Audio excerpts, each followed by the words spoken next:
Here's a question. What is the best money-making method in all of Skyblock? Your answer should be mining, and if you said farming, well, you should really go talk to your therapist a bit more often. So, now that we all agree that mining is the best money-making method, I have another question. What is the most important part about mining? Is it the drill? Is it the armor and equipment? Or is it the pet? No, it's powder. I have seen players with incredible gear, but no powder.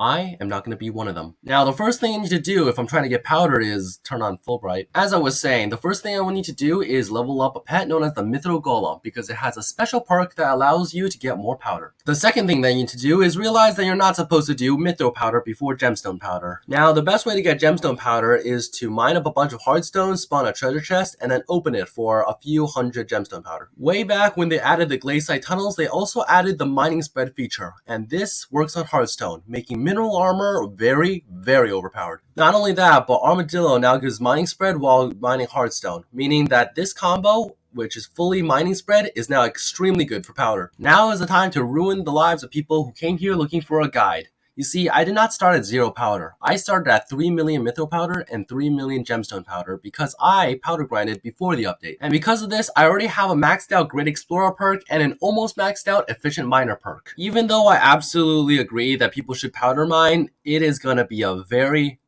painful grind. So let's go over some of the ways to make it better. If you're looking for more gemstone powder, remember, when you're unlocking a chest, you should always use a ruby, gemstone, topaz, or jasper drill because they will all give a buff to give extra powder. Now, many players, including myself, would agree that you should go mine in the jungle because in the jungle you are able to use an item known as the jungle pickaxe. The jungle pickaxe's special ability will allow you to get passive sludge juice, which is a crucial ingredient in many mining recipes. One crucial detail that people keep on forgetting is that you should only switch to your drill once the chest has spawned, because otherwise you're just wasting fuel. Also, there is a perk called Daily Powder. It's not going to harm you, but personally I don't think it does much. I have it here.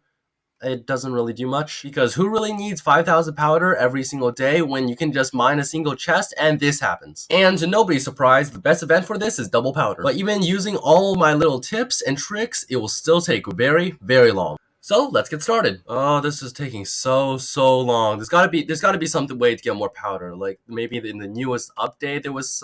Oh, I got it.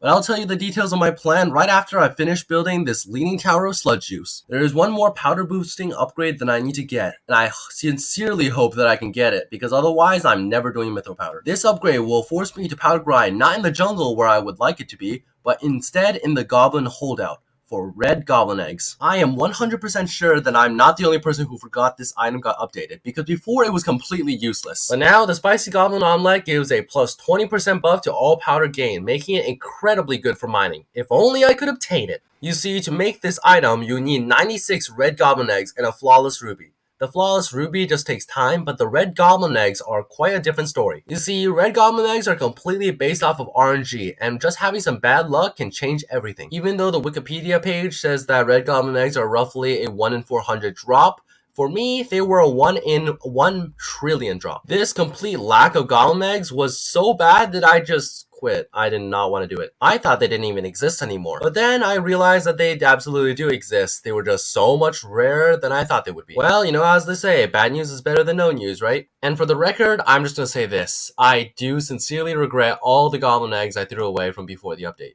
But hey, it seems like my luck in red goblin eggs has been improving. What could go wrong?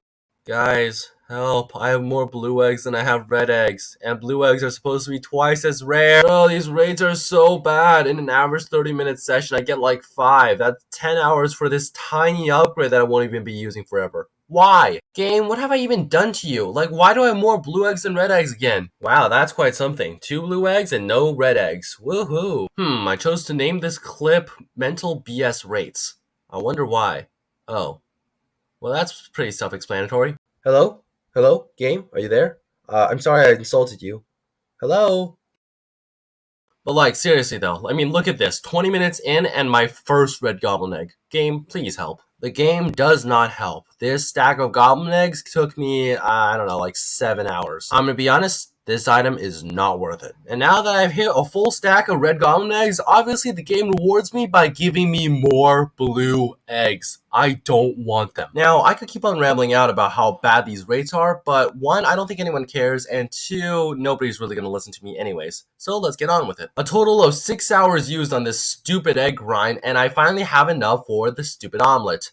And I don't even make the stupid omelet because I went back to sludge mining because I insulted the jungle too many times. Actually, there is a sane reason I'm doing this. It's because when I finished up powder grinding, I realized I didn't have enough sludge juice. So I just did more sludge. Yep, you heard me. I said finish with powder grind, as in gemstone powder. Gemstone powder was just simply too easy. But mithril powder requires a way more masochist setup, because the best way to get mithril powder is directly mining the ore. Now you might say that the mining spread from mineral armor would work really well on mithril ore, but sadly mithril ore is considered a dwarven metal, so mineral armor does not work on it. Instead, I will employ a different sort of armor known as yog armor, which gives a lot more mining speed, which means more blocks mined, meaning more powder. Now, accounting for the gemstone slots, this armor set becomes a perfect setup for both mining mithril powder and the flawless ruby that I need for the spicy goblin omelet. Would you look at that? I no longer look like a noob. Now, what the, I just got kicked. Seriously, I was making a big speech. As I was saying, now I look like a non. Actually, since I've maxed out gemstone powder, I actually have considerable stats, meaning that the flawless ruby that would have been impossible for me to get before now only just takes 30 minutes. Mind you, a flawless gemstone in 30 minutes is not great, but it sure is better than these 18 hours of forge time. While we're waiting, let's spend a ton of powder on this upgrade so I can get double mithril powder.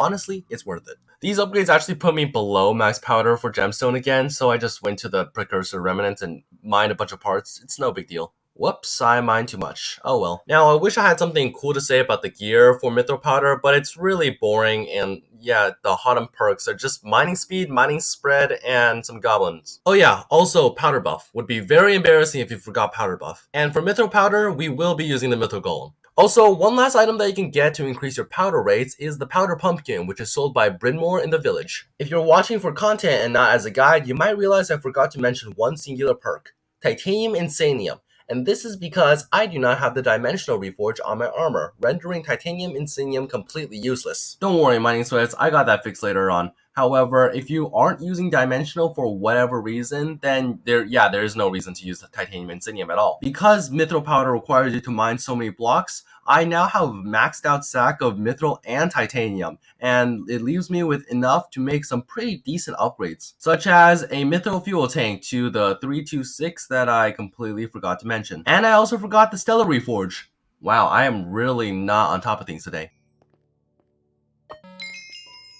Oh, alright. Now, I could do all that raging that came from the red goblin egg grind, but honestly, I couldn't care less. Mithril powder is just boring to get. You do your fallen stars, your 2x powders, and I don't know, a few goblins. But other than that, it's just one long slog. This grind took so long that I resorted to watching YouTube, which also, for some reason, made my recording look like this. This plain boredom was only broken by Skyblock's insane form of humor.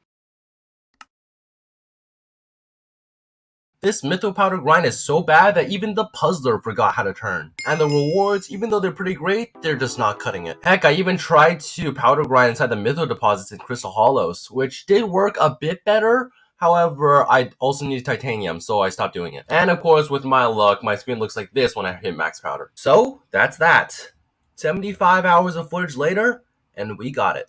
And now, it's time to test if it was worth it. My previous best money-making setup was my farming setup, which made 6 million coins an hour. But after a quick test, in this setup, I am able to make over 9 million coins per hour in gold, which is insane. Scratch that, if I get a completely empty lobby, then I get 12.5 million coins per hour. Seeing as my gear is still completely trash, we can only imagine what it will be like at the end.